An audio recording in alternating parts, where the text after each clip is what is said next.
Bonjour tout le monde. Pour ceux qui ne me connaissent pas, moi je m'appelle Marilyn Langelier-Ramsey. J'enseigne à l'École des bâtisseurs depuis son ouverture il y a, je crois, 7 ans. Et j'ai enseigné avant ça dans plusieurs écoles de la commission scolaire ainsi que d'autres commissions scolaires. Donc, je souhaite la bienvenue à vos enfants dans ma classe cette année. Je suis bien contente de leur enseigner. Moi, je leur enseignerai l'anglais, bien sûr, ainsi que les sciences et les arts plastiques. Donc, en cette année un peu spéciale, la rencontre de parents se fait par vidéo. Vous avez aussi reçu une feuille avec toutes les informations qu'on va vous transmettre aujourd'hui. Donc, vous pouvez suivre sur la feuille. On vous demanderait aussi de conserver cette feuille tout au long de l'année car elle contient des informations importantes. Bonjour, je me présente, moi c'est Madame Marali. Je suis nouvelle à l'École des bâtisseurs, donc c'est normal que vous ne m'ayez jamais vue auparavant. Moi j'enseignais depuis 4 ans dans d'autres commissions scolaires. Je viens d'arriver dans la région, donc je suis très contente de commencer l'année à l'École des bâtisseurs. Moi, je vais m'occuper de la partie française de l'enseignement de votre enfant. Alors, je vais enseigner les mathématiques, le français, l'univers social et l'éthique et culture religieuse. Alors, je vais vous présenter un petit peu le matériel qu'on va utiliser si jamais vos enfants vous parlent des cahiers maison qu'on leur a fournis à l'école. Donc, en univers social, c'est un petit cahier maison comme ça, donc un dossier documentaire avec des lectures sur les notions que nous allons voir en classe. Donc, votre enfant va se servir de ce cahier pour faire son étude à la maison. Ensuite, le cahier d'activité est aussi un cahier d'activité de mathématiques maison, donc bâti par un ancien enseignant de l'école. Donc, c'est dans ce cahier que votre enfant va consolider ses apprentissages de mathématiques. Donc, en classe, on va faire des activités, je vais faire des enseignements et ensuite, ils vont les consolider dans ce cahier de mathématiques. Ensuite de ça, en éthique et culture religieuse, on va fonctionner plutôt par projet. Et en français, on va fonctionner avec les ateliers d'écriture. Puis en lecture, ce sera des textes aléatoires pris un petit peu partout. Donc, voici le fonctionnement pendant l'anglais intensif. Le jour 1, les élèves recevront les nouveaux devoirs et devront les inscrire dans leur agenda.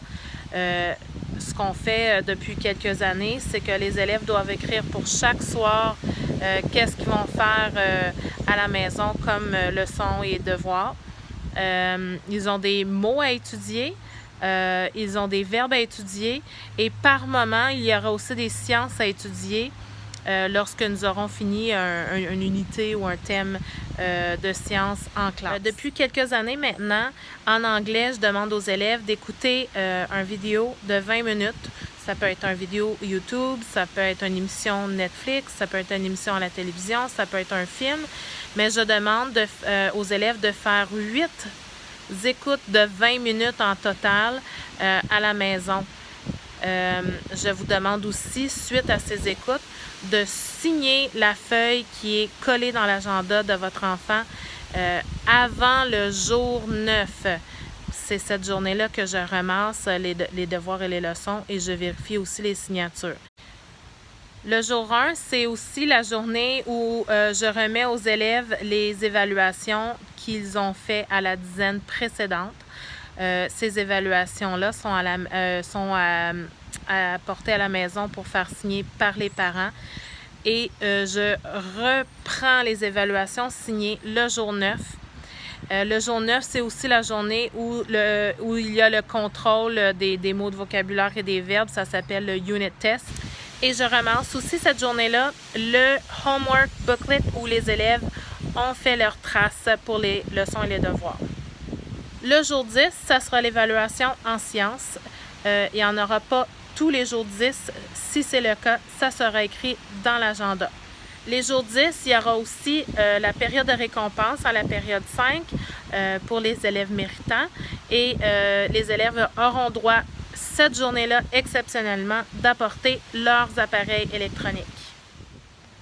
Donc, pendant la dizaine en anglais, à tous les soirs, votre enfant devrait avoir dans son sac à dos son agenda, son reference book, qui est un cahier spiralé, et son homework booklet. Alors, tout au long de l'année, nous allons fonctionner par cycle de 10 jours. Donc, au jour 1 du cycle, votre enfant va changer d'enseignante, donc va soit être avec moi, soit être avec Miss Marilyn.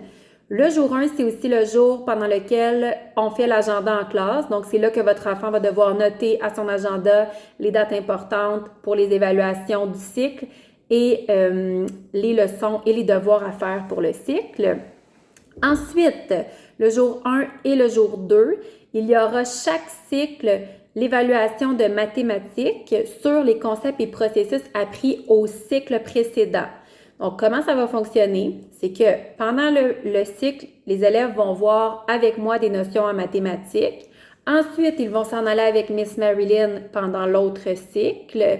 Ils vont réviser ces notions en anglais pour revenir au cycle suivant avec moi, faire leur évaluation de mathématiques. Donc, ils vont avoir eu 2 cycles pour vraiment s'approprier les nouvelles notions de mathématiques.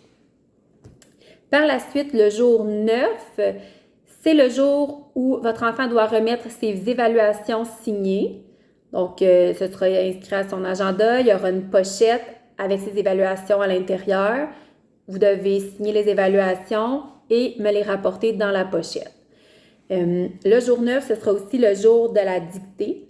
Alors, comme leçon, votre enfant aura à étudier une liste de mots de vocabulaire qui est dans son cartable d'outils, des verbes qui seront écrits à son agenda, des multiples ou des divisions qui seront aussi inscrits à leur agenda et ce sera évalué pour la dictée du jour 9.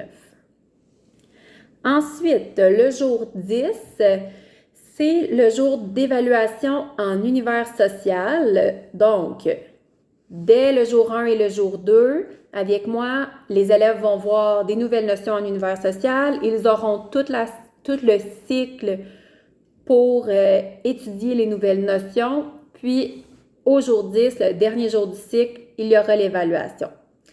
Le jour 10, à la 5e période, c'est aussi le moment où on permet aux élèves qui l'auront mérité d'apporter un objet électronique ou ça va être simplement une période de jeu pour ceux qui ne voudront pas apporter d'objets électroniques à l'école. Alors, pour ce qui est des devoirs et des leçons, ils seront remis à votre enfant au jour 1 du cycle. Il y aura à faire tous les soirs un minimum de 20 minutes de lecture qui sera au choix de votre enfant. Et on demande à ce que vous signiez un minimum de 8 fois par cycle dans l'agenda de votre enfant pour avoir un suivi là, pour s'assurer que les élèves font réellement leur lecture obligatoire à la maison. Ensuite, il y aura les mots de vocabulaire à étudier. Donc, ce document, il est dans le cartable Mes outils de votre enfant. C'est vraiment là, séparé par cycle. Donc, le cycle 1, on a une page avec des blocs de mots. Cycle 2, la même chose, et ainsi de suite. Pour ce qui est des verbes, je les remets le lundi. Donc, l'enfant doit étudier ses verbes. On va y aller par temps. Donc, au cycle 1, on a vu le présent. Au cycle 2, ce sera l'imparfait, et ainsi de suite.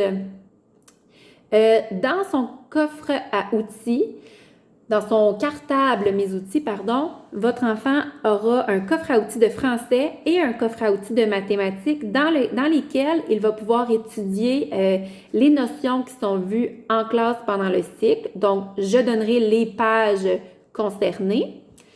Il y aura aussi, évidemment, l'étude des multiplications et des divisions.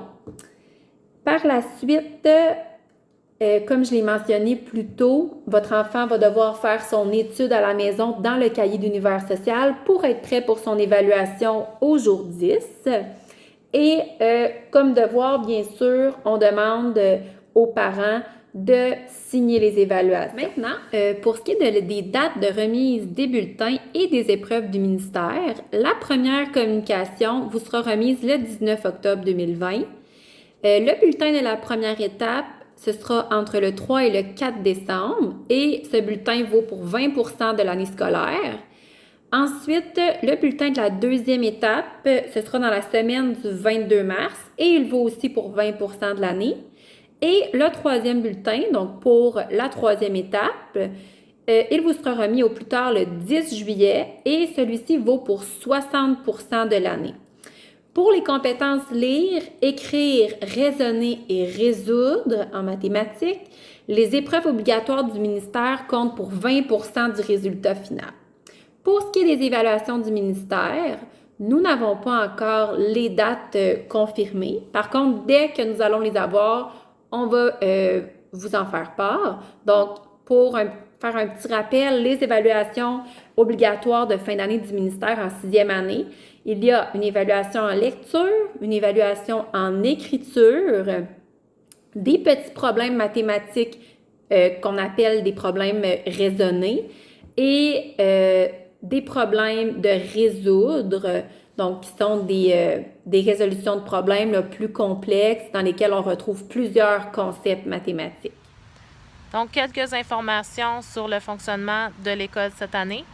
On vous demande d'envoyer des collations saines sans arachides et noix.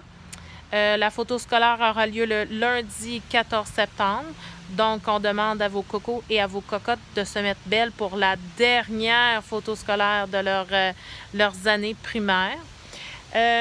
Pour l'éducation physique, je sais que vous avez reçu des informations préalablement. Donc, les journées où votre enfant a de l'éducation physique, on vous demande d'arriver habillé en short ou en pantalon coton ouaté, quelque chose qui permet de faire l'éducation physique. Bien sûr, on vous demande quand même d'envoyer une deuxième paire de souliers pour l'intérieur. Donc, lorsque les enfants arrivent de l'extérieur, on change nos souliers pour éviter de faire des dégâts dans la classe. On vous demande aussi, côté hygiène, en sixième année, il y a toujours de belles petites odeurs en revenant de l'éducation physique. Donc, si c'est possible, de laisser un déodorant dans le sac à dos. Les sorties scolaires, cette année, il n'y a pas encore d'informations pour les sorties scolaires. C'est sur la glace. Si ça change au courant de l'année, bien sûr, on vous en avisera. La COVID, il y a eu beaucoup de vidéos envoyées par M. Mathieu sur la COVID. Donc, soyez rassurés que Mme Marali et moi, nous travaillons fort pour que les élèves soient en sécurité.